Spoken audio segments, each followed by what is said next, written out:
नमस्कार. आपण सर्वजण ऑनलाईन स्कूलिंग करतो आहोत आणि हे करत असताना अनेक तांत्रिक अडचणींना सामोरं जावं लागतं. आणि ह्या ऑनलाईन टीचिंग प्रोसेसमध्ये एक गोष्ट लक्षात आली, की ज्या शिक्षकांकडे किंवा विद्यार्थी शिक्षकांकडे लॅपटॉप किंवा डेस्कटॉपची सुविधा उपलब्ध नाही आणि ते सगळे शिक्षक मोबाईलवरून स्कूल ऑपरेट करत आहेत, तर त्यांना ज्या तांत्रिक अडचणी येतात त्यासाठी आजचा मी व्हिडिओ बनवते आहे. आपण जेव्हा विद्यार्थ्यांना शिकवत असतो तेव्हा जर आपल्याकडे कोणत्याही प्रकारची सुविधा उपलब्ध नसेल आणि फक्त तुमच्याकडे एक अँड्रॉइड मोबाईल असेल, तर त्या मोबाईलच्या साहाय्याने मुलांना शिकवत असताना त्याच्यावरती पॉवर पॉइंट प्रेझेंटेशन कसं बनवायचं याचं डेमॉन्स्ट्रेशन मी आज तुम्हाला दाखवणार आहे. आपल्याकडे मोबाईलमध्ये तुम्ही मायक्रोसॉफ्ट ऑफिस सहजपणे वापरू शकता. म्हणजे वर्ड, एक्सेल, पॉवर पॉइंट अतिशय इफिशियंटली आपल्याला ते वापरता येतं. पण ते वापरत असताना नेमकं काय करायचं याच्यासाठी एक छोटासा डेमो मी तुम्हाला दाखवणार आहे. त्यासाठी माझी स्क्रीन तुम्हाला शेअर करतेय, मोबाईलची स्क्रीन, आणि मग मोबाईलवर पॉवर पॉइंट प्रेझेंटेशन तयार करून ते विद्यार्थ्यांना कसं दाखवायचं किंवा ते कसं शेअर करायचं याबद्दलचा एक छोटासा डेमो मी तुम्हाला दाखवणार आहे. माझ्या मोबाईलचा स्क्रीन आता तुम्हाला सर्वांना दिसत असेल. या स्क्रीनवरती तुम्ही पाहू शकत असाल. आपण सर्वप्रथम काय करायचं, प्ले स्टोअरमध्ये जायचं. मोबाईलच्या प्ले स्टोअरमध्ये PPT हा ऑप्शन तुम्ही टाईप करायचा. त्यानंतर डाउनलोड असा ऑप्शन येईल, कारण माझ्या मोबाईलमध्ये PPT ऑलरेडी डाउनलोड केलेली असल्यामुळे इथे ओपनचा ऑप्शन दिसतो आहे. तर तुम्ही ती PPT डाउनलोड करायची आणि डाउनलोड केल्यानंतर त्याचा आयकॉन तुम्हाला साधारणपणे तुमच्या मोबाईलवरती असा दिसेल. इथे उजव्या हाताला खाली तुम्हाला पॉवर पॉईंट असा ऑप्शन दिसतोय. त्याच्यावरती क्लिक केल्यानंतर तुम्हाला काही स्लाइड्स ऑलरेडी मी इथे बनवलेल्या आहेत त्या तुम्हाला दिसतील. तर एक पोल्युशनची स्लाइड बनवली होती मी ऑलरेडी, पण तुमच्या डेमोसाठी मी पुन्हा एक स्लाइड तुम्हाला दाखवते आहे. तर इथे स्क्रीनवरती रिसेंट, शेअर्ड आणि ओपन असे 3 ऑप्शन दिसतील. तर रिसेंटवरती क्लिक करून आपल्याला स्लाइड बनवायची आहे.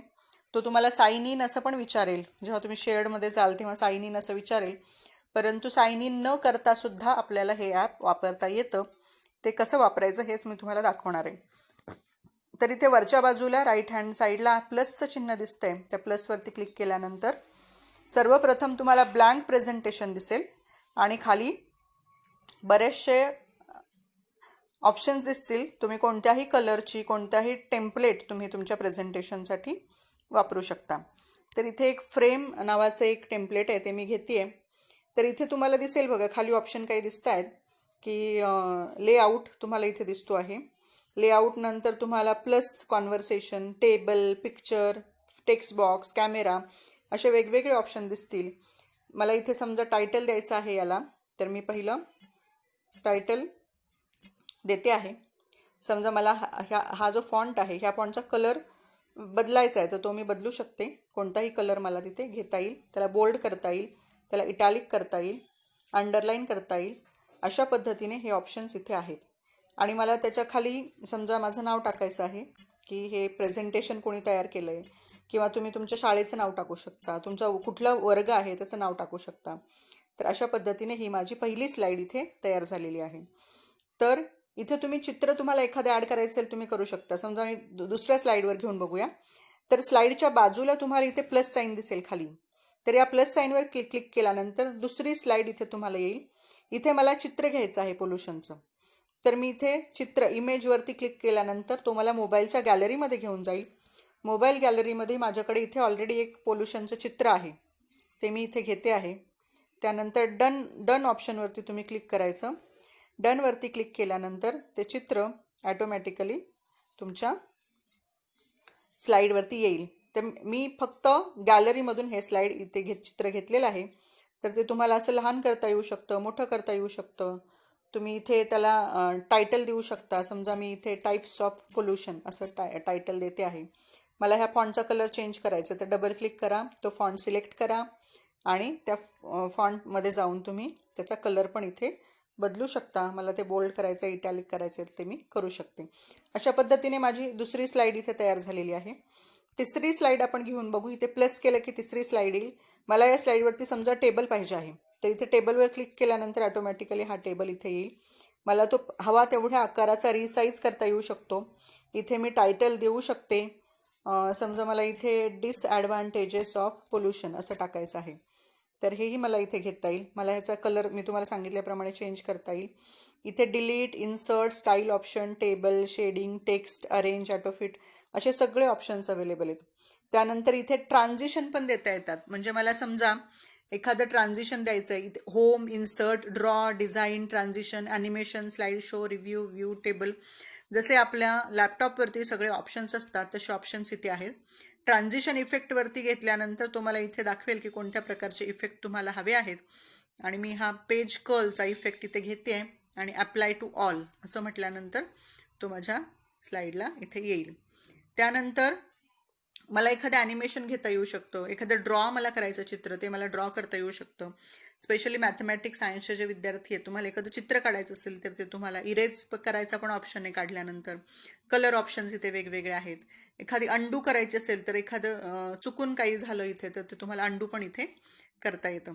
तर अशा प्रकारचे सगळे ऑप्शन याच्यामध्ये अवेलेबल आहेत आणि तुम्हाला पाहिजे तिथे ते तुम्ही मूव्ह करू शकता. त्यानंतर आपण पुढच्या ऑप्शनकडे जाऊया. समजा मला इथे एखादा टेक्स्ट बॉक्स पाहिजे. इथे बघा, टेक्स्टवरती क्लिक केल्यानंतर हे टेक्स्ट बॉक्स आला. मला पाहिजे ते मी इथे टाईप करू शकते. तो मला टेक्स्ट बॉक्स कुठे हवा आहे तिथे मी तो मूव्ह करू शकते. टेबल मला मूव्ह करता येतो. अशा पद्धतीचे सगळे ऑप्शन्स याच्यामध्ये आहेत.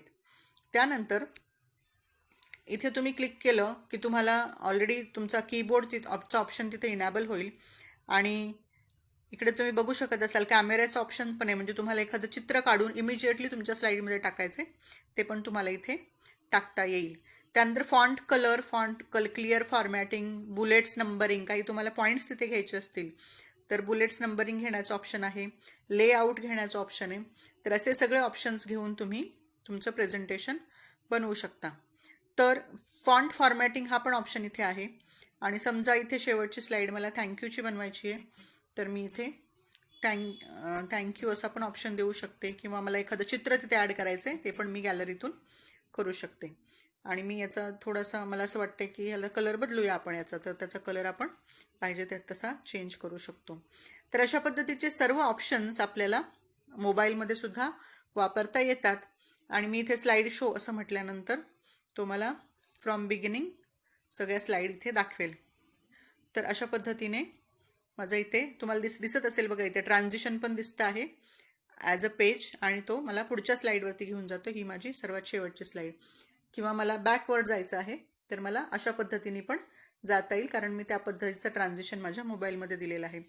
तर तुम्हा सर्वांना मला हेच सांगायचं आहे, जसं आपण लॅपटॉपचा वापर करून पॉवर पॉईंट प्रेझेंटेशन अतिशय सुंदर बनवू शकतो, अगदी तशाच पद्धतीने तुम्हाला मोबाईलवरती सुद्धा ते बनवता येतं. तुम्ही ते वापरा आणि अवश्य वापरा आणि छान छान प्रेझेंटेशन मोबाईलमधून बनवा आणि तुमच्या विद्यार्थ्यांपर्यंत ती पोचवा.